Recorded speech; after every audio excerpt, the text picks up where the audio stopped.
All right, I've just watched Beauty and the Beast, and I want to talk about Gaston. All right, everybody knows Gaston. Gaston's one of the most famous Disney villains of all time, but I don't know if he's a villain. All right, so I'm going to defend him and see if maybe even Belle should have given that butt chin bow another look. Okay, if I'm going to defend the guy, then I got to put his negatives right out front. All right, Gaston is an egg-gulping, misogynist jock who imprisoned both Belle and her dad.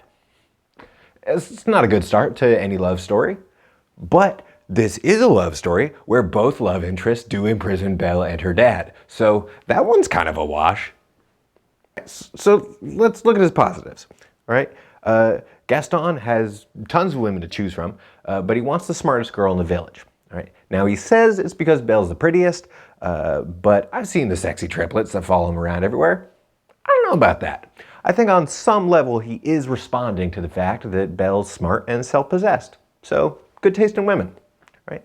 Second, he is incredibly brave, right? If a Minotaur kidnapped your girlfriend, you know what you'd do? You'd find a new girlfriend.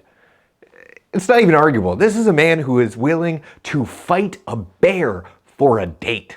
And not just any bear, an intelligent bear with thumbs and weapons inside of a castle filled with an army of unliving minions of various challenge rating based on size.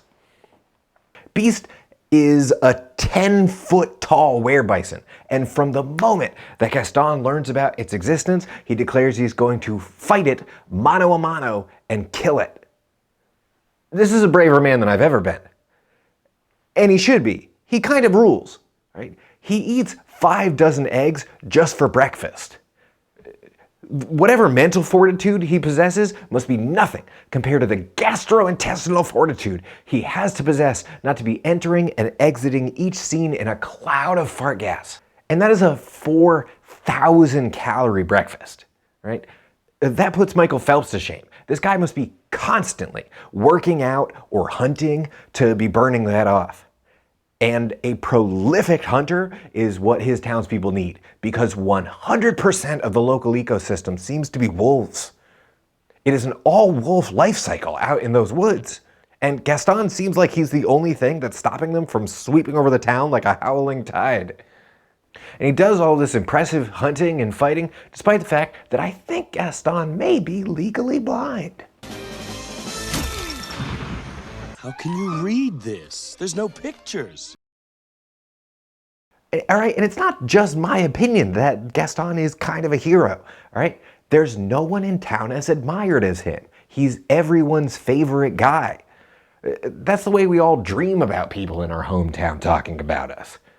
There's a portrait of him hanging in the local pub, and he's not these people's lord or their leader. He's just a person that the townsfolk universally recognize as the sort of badass who will fist fight a monster if even a single damsel is in distress. He's kind of cool. Plus, it's not like Beast's perfect either. I mean, literally the start of the movie is Beast being punished severely for being rude to somebody who comes to his home, and that is also literally the very next thing that we see the Beast doing. What does this guy love curses? So, am I saying that Belle should have tried to look past this guy's bumpy exterior and tried to find the diamond in the rough? No. I mean, a relationship where one partner has to change the other just won't work. And a relationship where one partner doesn't respect the other, doubly so. Gaston is, at the end of the day, a bloodthirsty misogynist.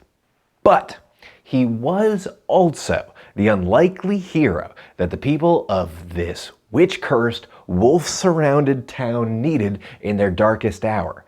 Like the Batman of wherever the fuck France. He had a role, a value, and a place. At least until he died the same way all Disney villains die, to their one weakness, gravity.